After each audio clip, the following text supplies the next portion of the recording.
যারা অবৈধ ইনকাম করছেন, আপনি মনে করছেন আমরা এই মাত্র 5,000 মানুষ শুনছি, না, এটা এখন তামাম দুনিয়ায় ছড়াচ্ছে। সবাইকে উদ্দেশ্য করে বলছি, যারা অবৈধ ইনকাম এখনো থামাননি, থামেন।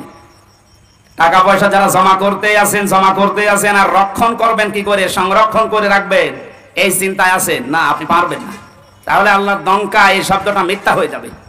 আল্লাহ তার কোরআনকে দুনিয়ায় মিথ্যা প্রমাণ করবে, বলেন? সুতরাং এর ভেতরে যা আছে কার্যকর 100 ভাগ হবে। আর এটা যে হচ্ছে আপনাকে আমি দেখাচ্ছি, দাঁড়ান। দঙ্কার কয়টা ব্যাখ্যা বললাম, বলেন বলেন। 1 নম্বরে দুনিয়ার চর্ম চোখে আপনি দেখতে পাবেন আয় উন্নতি ভালোই হচ্ছে, বিভিন্ন লাইন দিয়ে অর্থ সম্পদ, টাকা পয়সা, বাড়ি গাড়ি, ব্যাংক ব্যালেন্স হয়ে যাচ্ছে। টাকা আসবে হয়তো আপনার 10 লাইন দিয়ে। আল্লাহ বলেন, আমার আইন, আমার বিধান, আমার জিকির বাদ দিয়ে যদি ওগুলো উপায় হয়, তোমার ওই টাকা ব্যয় হবে 15 লাইন দিয়ে। ওগুলো আসবে হয়তো 10 লাইন দিয়ে, বাজারের টাকা, ব্রিজের টাকা, কালভার্টের টাকা, কত জায়গায় আপনি সব সেট করে রেখেছেন, শুধু নিজে কিছু করেন না, ফেরেশতা সেট করা আছে।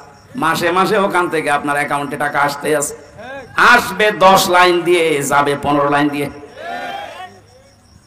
2 নম্বরের ব্যাখ্যা, যারা অবৈধ ইনকাম করেন তাদের এই অবৈধ জিনিস আল্লাহ দুনিয়াতে তাদের ভোগ করতে দেয় না। এটা যে দেয় না তার প্রমাণ বাংলাদেশে নেই, নাম ধরা লাগবে। আমার দাদা মারা গেছে, আমি জেলখানা থাকতে, ওর মাঝে মাঝে বলতো যে গন্ডার, এর চামড়া এত মোটা, এর কাঁতো কুতু দিলে নাকি 3 দিন পরে টের পায় যে কাঁতো কুতু লেগেছে। এক লোক শ্বশুর বাড়ি যাচ্ছিল, দেখেন রাস্তার পর এক গন্ডার কাঁতো কুতু দিয়েছে। কি গো, আমারে কাঁতো কুতু দিলে আমি হাসি, আর এ হাসে না কেন? 3 দিন শ্বশুর বাড়ি থাকার পরে আসার সময় দেখছে হ্যাঁ গন্ডার হাসতেছে। বলছে, বন্ধু তোমার 3 দিন আগে কাঁতো কুতু দিয়েছি আমি, তখন তো তুমি হাসলে না, আজকে হাসতেছো। গন্ডার ওর নিজের ভাষায় বলছে, ভাই 3 দিন আগে যখন আপনি দিলেন, 3 দিন সময় লেগেছে চামড়া ভেদ করে আমার শরীরে কাঁতো কুতু লাগতে। গন্ডারের কাঁতো কুতু লাগে কয়দিন পর, আমাদের সাথে সাথে। আমি আজ 12-13 বছর কাঁতো কুতু দিচ্ছি, তারপরেও তো আমার জাতি হুঁশ হয় না। সেই বিশ্ববিদ্যালয়ে 10 সালে ভর্তি হওয়ার পরে আমি মনে হয় 11-12 সাল থেকে এই ওয়াজের মাহফিলে, 12 সাল থেকে 24 সাল, এই 12 বছর, কত 3 বছর নাই ছিলাম ভেতরে, 9 বছর তো কাঁতো কুতু দিয়েছি বিভিন্ন কায়দায়। কই জাতির তো কোনো পরিবর্তন নেই।